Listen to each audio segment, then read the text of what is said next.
So hello guys, you've just witnessed a sound test of my two favorite keyboards as of January of 2023. So the Mr. Suit remains to be my all-time favorite keyboard, and in the higher, more premium price point, it still remains to be my choice. I'm simply in love with how it looks, how it feels, and how it types. And for today's review, I'm sharing to you my long overdue opinion on my favorite budget keyboard of 2022 and my favorite budget keyboard to date, the ACOMod 007 Polycarbonate version. It's simply an awesome keyboard. If you want my thoughts, my conclusion for this keyboard, it's as awesome and as amazing as you could get for the price. That's it. All right.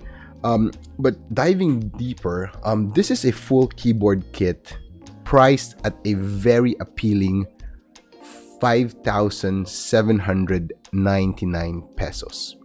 That's around $96. And that's crazy because when you get this kit, you get a full kit. It's a 75% keyboard with a knob. It comes with a good set of keycaps, amazing quality of stabilizers, and ACO's newest CS piano switches, right? And what is really good about this keyboard is that it's just not the polycarbonate version of the ACOMod 007.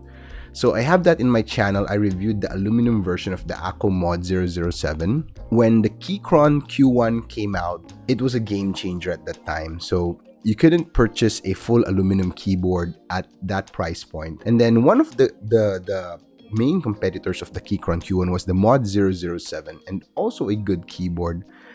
Only that budget, quote-unquote, budget aluminum keyboards kind of suffer from some problems such as hollowness and pinginess.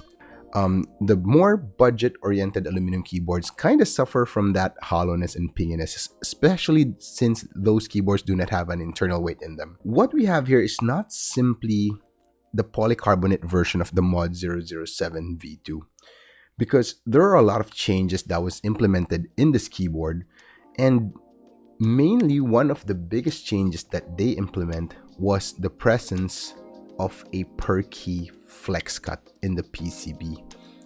And that is simply crazy. ACO has been listening to the community, to the reviewers, to the content creators, and they're implementing these innovations in their budget-oriented keyboards.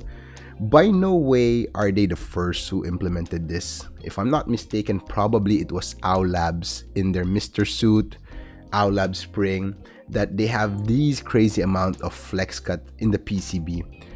And now you have it in a budget-oriented keyboard at $96, less than $100. And that's crazy.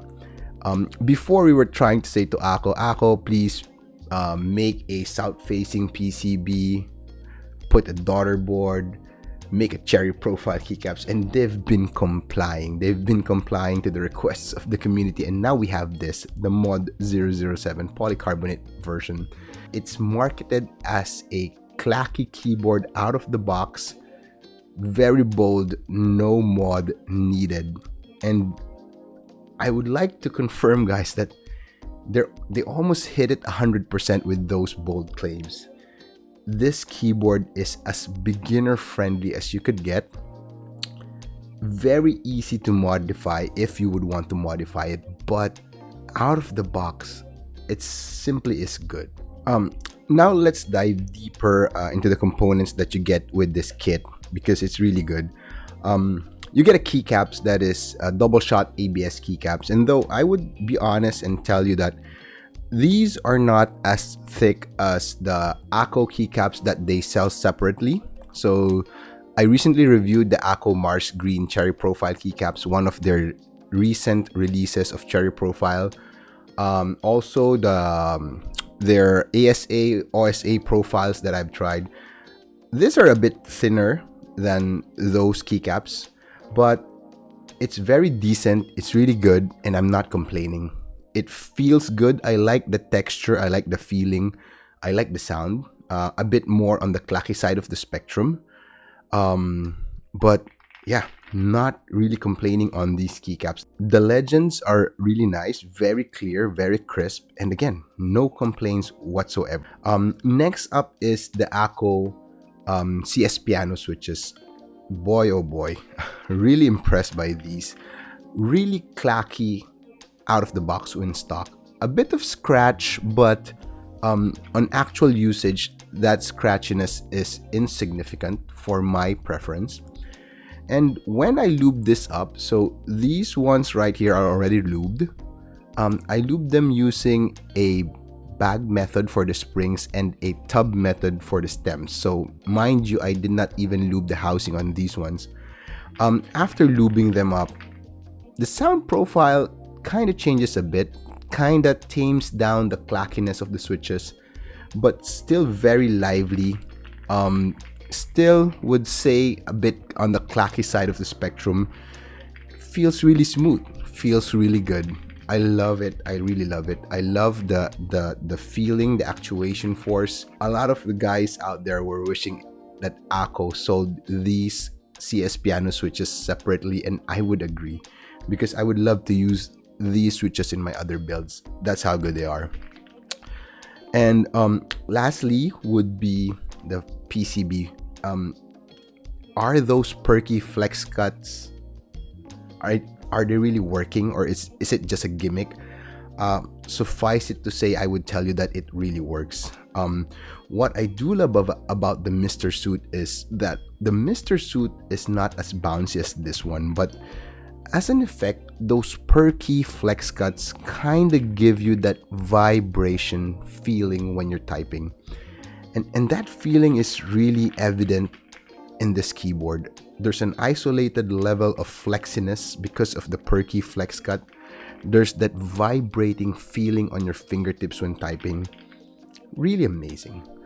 And now we go to the topic of the perky flex cuts, because a lot of enthusiasts, a lot of experts would say that flex cuts really aren't that nice. And I would have to agree and disagree. If I'm not mistaken, Andy in one of his videos told us that flex cuts were the biggest mistakes of 2022. And again, I would have to both agree and disagree. Flex cut has this downside that it really ruins the sound of the keyboards without the foams, specifically the PE foam.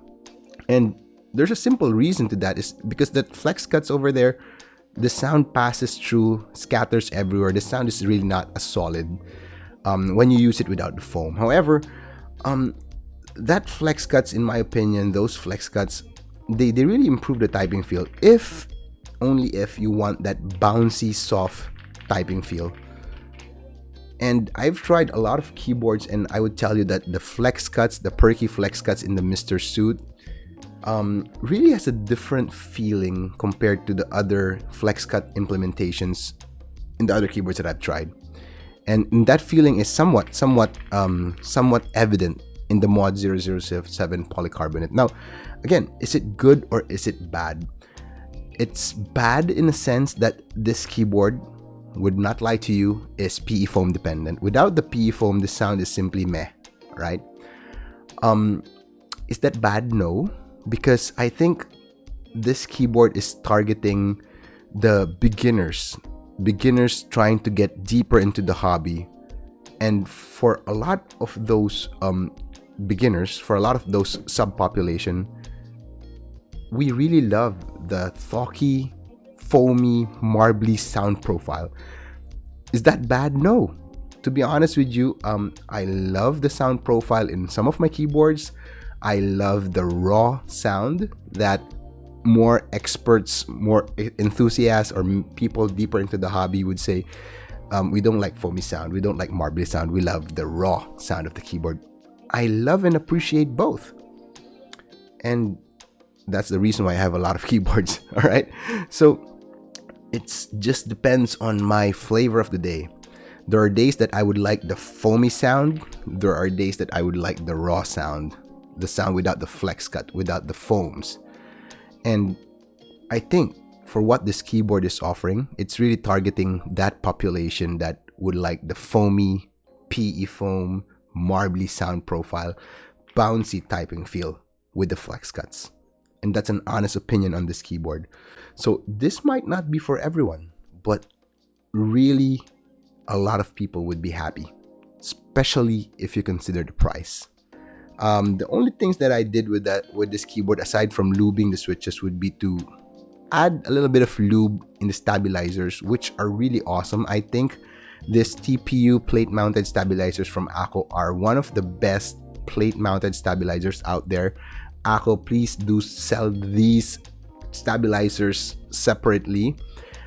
Please remove your screw-in stabilizers. I really don't like those one. Replace it with this technology and we'd be happy. I did add a thick layer of polyfill as I felt that the standard configuration was too bouncy.